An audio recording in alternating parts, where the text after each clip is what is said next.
राधे राधे। आशा करती हूँ कि आप सभी लोग खुश होंगे, स्वस्थ होंगे, मस्त होंगे। आज मैं आप लोगों को कथा सुनाने जा रही हूँ राजा नल और दमयंती की। जैसा कि आप लोगों ने पिछली कथा में सुना कि राजा नल का सर्वस्व चला जाता है, साथ में जो अंग वस्त्र वो पहने होते हैं उनका भी कलयुग के प्रभाव के कारण वह वस्त्र भी उनके शरीर से हट जाता है। अब आगे सुनिए, नल और दमयंती को राजा नल के द्वारा दमयंती को त्यागना और दमयंती को संकटों से बचते हुए दिव्य ऋषियों के दर्शन और राजा नल सुबाहु के महल में निवास करना। आप लोगों को राजा नल और दमयंती की यह कथा अच्छी लगे तो कृपया वीडियो को लाइक जरूर करिएगा, क्योंकि लाइक करने से आपका कोई नुकसान नहीं है। चैनल को सब्सक्राइब करिएगा। बृहस्पति जी कहते हैं, हे युधिष्ठिर, उस समय राजा नल के शरीर पर वस्त्र नहीं था तो और क्या, धरती पर बिछाने के लिए एक चटाई भी नहीं थी। उनका जो शरीर था वह धूल से लथपथ हो रहा था। भूख प्यास की पीड़ा अलग ही थी। राजा नल जमीन पर ही सो गए। दमयंती के जीवन में भी कभी ऐसी परिस्थिति नहीं आई थी। वह सुकुमारी भी वहीं पर सो गई। दमयंती के सो जाने पर राजा नल की नींद टूटी। सच्ची बात तो यह थी कि वह दुख और शोक की अधिकता के कारण सुख की नींद सो भी नहीं सकते थे। आंख के खुलने पर उनके सामने राज्य के छिन जाने, सगे संबंधियों के छूटने और पक्षियों के द्वारा वस्त्र लेकर उड़ जाने के दृश्य एक एक करके सामने आने लगे। वह सोचने लगे कि दमयंती मुझ पर बड़ा प्रेम करती है। प्रेम के कारण ही वह इतना दुख भी भोग रही है। यदि मैं इसे छोड़ दूं तो यह अपने पिता के घर चली जाएगी। मेरे साथ तो इसे दुख ही दुख भोगना पड़ेगा। यदि मैं इसे छोड़कर चला जाऊं तो संभव है कि इसे भी सुख मिल जाए। अंत में राजा नल ने यही निश्चय किया कि दमयंती को छोड़कर जाने में ही भला है। दमयंती सच्ची पतिव्रता है, कोई भी इसके सतीत्व को भंग नहीं कर सकता है। इस प्रकार त्यागने का निश्चय करके सतीत्व की ओर से निश्चिंत होकर के राजा नल ने यह विचार किया कि मैं नंगा हूँ और दमयंती के शरीर पर भी केवल एक ही वस्त्र है। फिर भी इसके वस्त्र में से आधा फाड़ लेना ही श्रेष्ठकर है, परंतु फाड़ूं कैसे, शायद यह जाग जाए। वे धर्मशाला में इधर उधर घूमने लगे। उनकी दृष्टि एक बिना म्यान की तलवार पर पड़ गई। राजा नल ने उसे उठा लिया और धीरे से दमयंती की साड़ी का आधा वस्त्र फाड़ करके अपना शरीर ढक लिया। दमयंती नींद में थी। राजा नल उसे छोड़ करके निकल पड़े। थोड़ी देर बाद जब उनका हृदय शांत हुआ तब वे फिर धर्मशाला में लौट आए।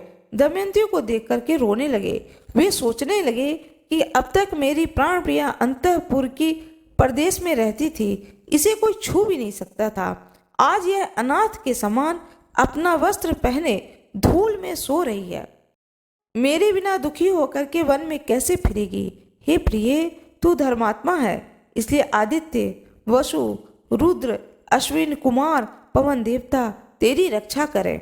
उस समय राजा नल का हृदय दुख के मारे टुकड़े टुकड़े हुआ जा रहा था। वे झूले की तरह बार बार धर्मशाला से बाहर निकलते और फिर लौट आते।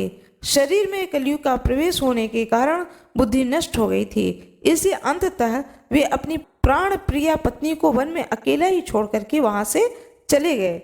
जब दमयंती की नींद टूटी तब उसने देखा कि राजा नल वहां नहीं है। वह आशंका से भर करके पुकारने लगी, हे महाराज, हे स्वामी, हे मेरे सर्वस्व, आप कहाँ हैं? मैं अकेली डर रही हूँ, आप कहाँ गए हैं?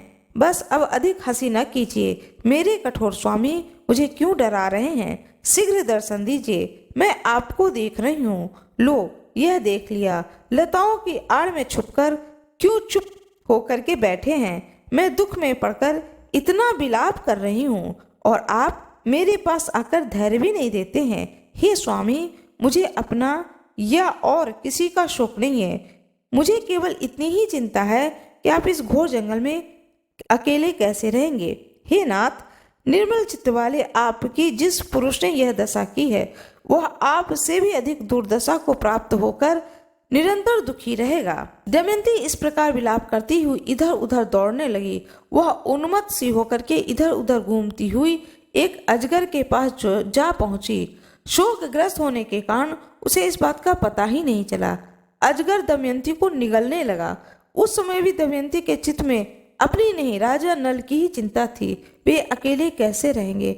वह पुकारने लगे, हे स्वामी, मुझे अनाथ की भांति यह अजगर निकल रहा है। आप मुझे छुड़ाने के लिए क्यों नहीं दौड़े आते।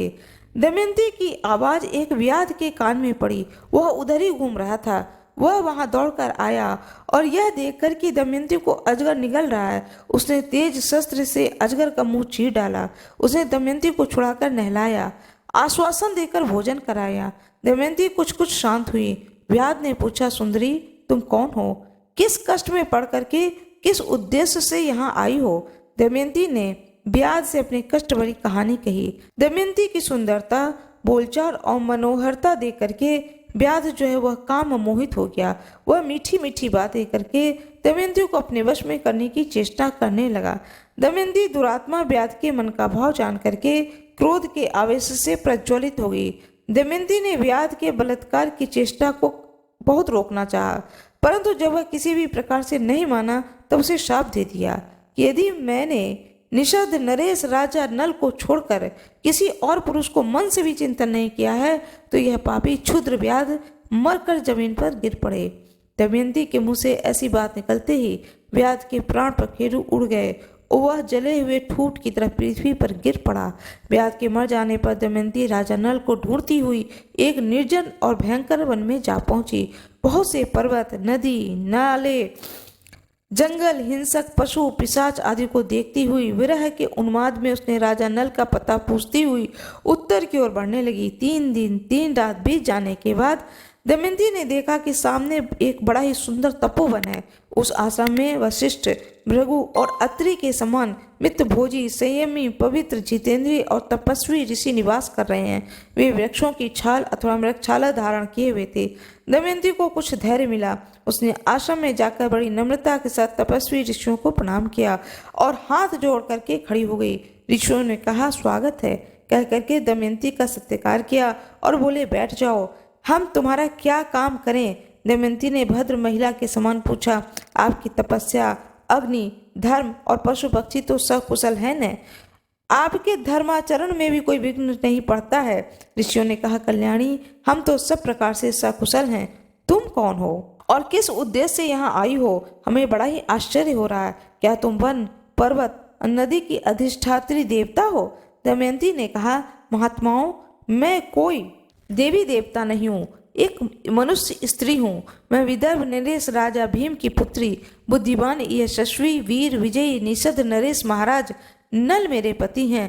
कपट द्वित के विशेषज्ञ एवं दुरात्मा पुरुषों ने मेरे धर्मात्मा पति को जुआ खेलने के लिए उत्साहित करके उनका राज्य और धन ले लिया। मैं उन्हीं की पत्नी दमयंती हूँ। संयोगवश वे मुझसे बिछुड़ गए हैं। मैं उन्हीं रण बाकुरे, शास्त्र विद्या कुशल एवं महात्मा पति देव को ढूंढने के लिए वन वन भटक रही हूँ। मैं यदि उन्हें शीघ्र ही नहीं देख पाऊंगी तो जीवित नहीं रह सकूंगी। उनके बिना मेरा जीवन निसफल है। वियोग के दुख को मैं कब तक सह सकूंगी। तपस्वियों ने कहा, कल्याणी, हम अपनी तपः शुद्ध दृष्टि से देख रहे हैं कि तुम्हें आगे बहुत सुख मिलेगा। थोड़े ही दिनों में राजा नल का दर्शन होगा। धर्मात्मा निषद नरेश थोड़े ही दिनों में समस्त दुखों से छूट करके संपत्तिशाली निषद देश पर राज्य करेंगे। उनके शत्रु भयभीत होंगे, मित्र सुखी होंगे और कुटुंब उन्हें अपने बीच में पाकर आनंदित होंगे। इस प्रकार कह करके वह सब तपस्वी अपने आश्रम के साथ अंतर ध्यान हो गए। यह आश्चर्य की घटना देख करके दमयंती विस्मित हो गई। वह सोचने लगी कि अहो, मैंने यह स्वप्न देखा है क्या? यह कैसी घटना हो गई है? वे तपस्वी आश्रम, पवित्र सलीला नदी, फल फूलों से लदे बधे हरे भरे वृक्ष कहाँ गए? दमयंती फिर उदास हो गई। उसका मुख मुरझा गया। वहां से चलकर विलाप करती हुई दमयंती एक अशोक वृक्ष के पास पहुंची। उसकी आंखें में झरझर आंसू बह रहे थे।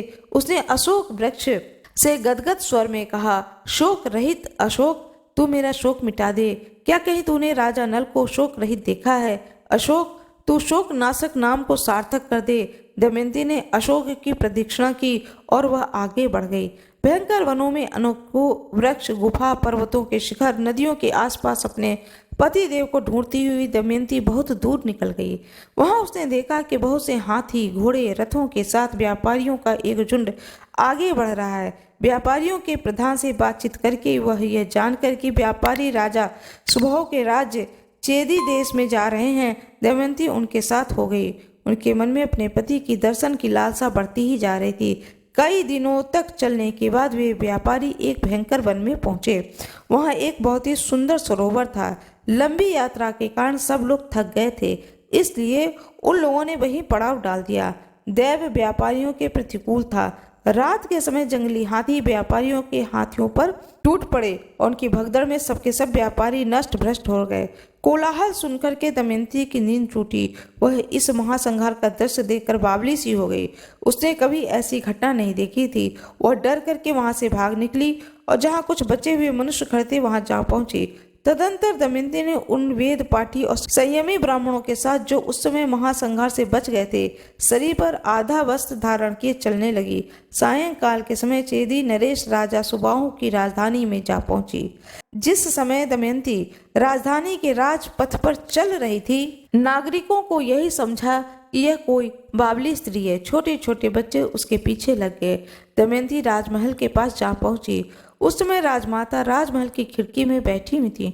उन्होंने बच्चों से घिरी दमयंती को देखा तो धाय से कहा, अरे देख, यह स्त्री तो बड़ी दुखिया मालूम पड़ती है, अपने लिए कोई आश्रय ढूंढ रही है। बच्चे से दुख दे रहे, तू जा इसे मेरे पास ले आ। यह तो सुंदरी इतनी है, मानो मेरे महल को भी दमका देगी। धाय ने आज्ञा का पालन किया। दमयंती राजमहल में आ गई। राजमाता ने दमयंती का सुंदर शरीर देखकर पूछा, देखने में तो तुम दुखिया जान पड़ती हो, तो भी तुम्हारा शरीर इतना तेजस्वी कैसे है? बताओ तुम कौन हो, किसकी पत्नी हो, असहाय अवस्था में किसी से डरती क्यों नहीं हो? दमयंती ने कहा, मैं एक पतिव्रता नारी हूँ। मैं हूँ तो कुलीन, परंतु दासी का काम करती हूँ। अंतःपुर में रह चुकी हूँ। मैं कहीं भी रह जाती हूँ, फल मूल खा करके दिन को बिता लेती हूँ। मेरे पतिदेव बहुत गुणी हैं और मुझसे प्रेम भी बहुत करते हैं। मेरे अभाग्य की बात है कि वे मेरे बिना भी किसी अपराध के ही रात के समय मुझे सोती हुई छोड़कर न जाने कहाँ चले गए। मैं रात दिन अपने प्राणपति को ढूंढती हुई उनके वियोग में जलती रहती हूँ। इतना कहते कहते दमयंती की आंखों में आंसू उमड़ पड़े। वह रोने लगी। दमयंती के दुख भरे विलाप से राजमाता का जी भर गया। वे कहने लगी, हे कल्याणी, मेरा तुम पर स्वाभाविक ही प्रेम हो रहा है। तुम भी मेरे पास रहो। मैं तुम्हारे पति को ढूंढने का प्रबंध करूंगी। जब वे आ जाएंगे तब तुम उनसे यहीं पर मिल लेना। दमयंती ने कहा, माता जी, मैं एक शर्त पर आपके घर रह सकती हूँ। मैं कभी जूठा नहीं खाऊंगी, किसी के पैर नहीं धोऊंगी, पर पुरुष के पास किसी प्रकार भी बातचीत नहीं करूंगी।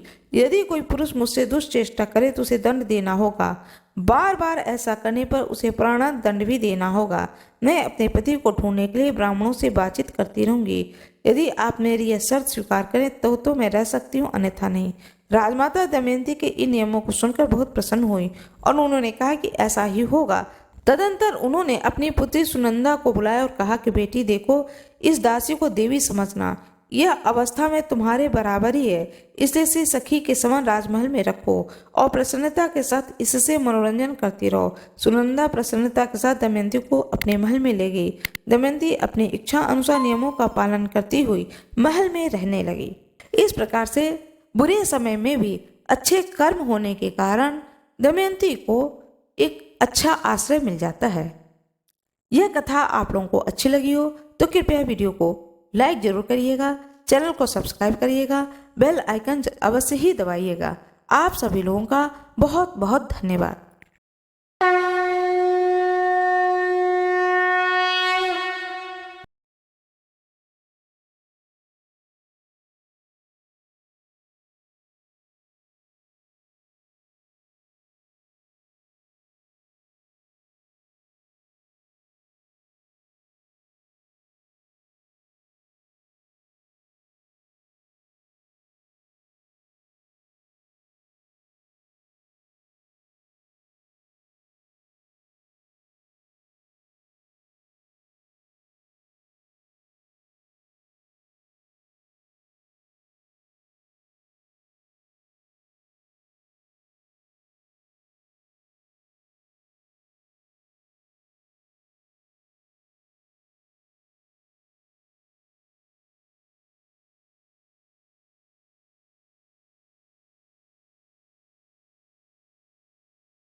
यह